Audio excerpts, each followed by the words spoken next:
क्या हो अगर सूरज कल को फट जाए?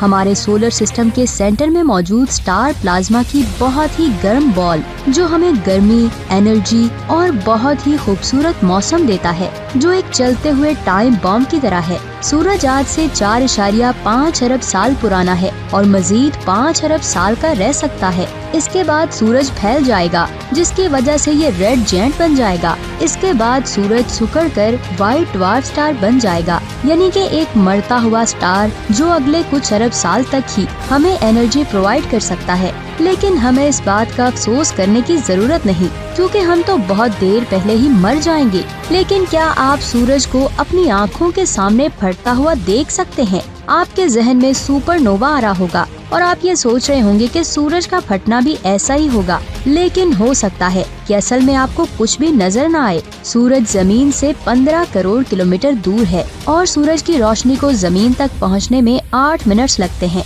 सुनने में तो सूरज बहुत दूर लगता है, लेकिन अगर इसके फटने की बात करें तो हम में से कोई भी नहीं बच पाएगा। अगर जमीन को सुपरनोवा से बचाना है तो हमें कम से कम 50 से 100 लाइट ईयर्स दूर रहना होगा। लेकिन यहाँ पर अच्छी बात ये है कि अगर सूरज कल ही फट जाए तो इससे निकलने वाली शॉक वेव इतनी ताकतवर नहीं होगी कि पूरी जमीन को खत्म कर सके। लेकिन जमीन की वो साइड जो सूरज की तरफ होगी वो जलकर खत्म हो जाएगी। बचे हुए हिस्से के खुशकिस्मत लोगों को सूरज की मौजूदा सरफेस के टेम्परेचर से भी 15 गुना ज्यादा गर्म टेम्परेचर महसूस होगा और हमेशा के लिए अंधेरा छा जाएगा। अब क्योंकि जमीन सूरज के ऑर्बिट में नहीं होगी, जिसकी वजह से हो सकता है कि जमीन स्पेस में तैरने लगेगी और इस पर बचे वो लोग जिंदा रहने के लिए स्ट्रगल कर रहे होंगे। और ऐसा भी हो सकता है कि हमारी जमीन किसी और स्टार के ऑर्बिट में लॉक हो जाए, फिर हमारी जमीन को सूरज की तरह ही की रोशनी और एनर्जी मिल जाएगी। लेकिन जब ऐसा होगा हम सब मर चुके होंगे।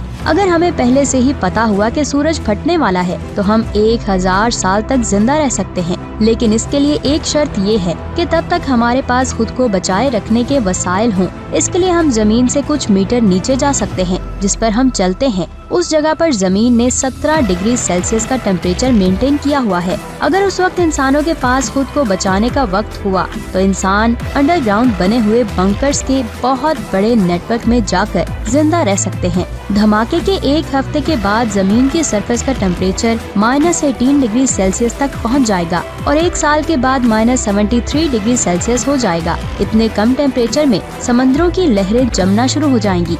1000 साल के बाद जमीन का एटमॉस्फेयर जम जाने के बाद खत्म हो जाएगा, जिसकी वजह से इसकी सतह पर मौजूद हर चीज कॉस्मिक रेडिएशन और एस्ट्रॉइड्स के सामने आ जाएगी। लेकिन उम्मीद है कि अब तक हमें अपना न्यू घर मिल चुका होगा। यहाँ पर अच्छी बात यह है कि अगर सूरज फटने वाला है तो वो रातों रात नहीं फटेगा। सूरज के खत्म होने का प्रोसेस बहुत ही लंबा, आहिस्ता आहिस्ता और बहुत ही मुश्किल होगा और ये प्रोसेस अरबों सालों में कंप्लीट होगा। सूरज गर्म और चमकदार होता जाएगा और एक्सपैंड होने लगेगा। इस प्रोसेस में कॉस्मोस की वजह से इसकी बाहर वाली लेयर फैलने लगेगी, जिसकी वजह से दूसरे स्टार्स और प्लैनेट्स बनने लगेंगे। जैसे बिग बैंग के बाद जमीन बनी थी, अब हो सकता है कि न्यू जिंदगी शुरू हो जाए। क्या आप किसी और जमीन के बारे में सोच सकते हैं? और क्या आप इंसानों के जैसे किसी और मखलूक के बारे में सोच सकते हैं? ये सोचना बहुत ही मुश्किल है कि आज से अरबों साल बाद हमारी गैलेक्सी कैसी नजर आएगी और हमारा सोलर सिस्टम इस प्यारे से स्टार के बगैर कैसा होगा, जिसकी वजह से हम सब अपनी अपनी जगह हैं।